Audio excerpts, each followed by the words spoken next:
Au milieu des ruines, l'écho funeste du passé à jamais résonne au présent. Nous entrons dans un sanctuaire à ciel ouvert. Hier, un village, à 20 km de Limoges. Aujourd'hui et pour toujours, un des hauts lieux de la cruauté hitlérienne. Un des rescapés miraculeux nous guide à travers ces décombres atroces.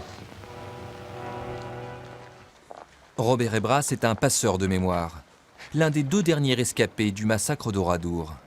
Quand je traverse le village, je suis encore dans mon village natal. Moi, chaque porte, chaque fenêtre, c'est un visage quand même. Vous voyez les maisons, vous voyez les gens. Ah oui, je vois même les intérieurs de beaucoup de maisons.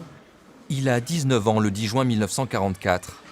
En début d'après-midi, un bataillon de la division SS Das Reich rassemble les habitants du village. Les femmes et les enfants sont conduits dans l'église, les hommes dans cette grange, aujourd'hui entièrement détruite.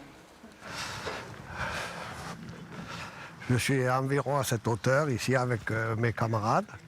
Et il y a à la détonation, c'est la fusillade, on tombe les uns sur les autres. Après, on nous couvre de tout ce qui peut brûler, de foin, de paille et tout, et on met le feu sur nous. Et quand le feu m'atteint, moi, je prends la décision de sortir. Robert Ebras réussit à s'enfuir. À quelques mètres seulement, sa mère et ses 2 sœurs sont exécutées dans l'église. Elles font partie des 642 victimes. Moi, le drame d'Oradour, il est dans ce lieu.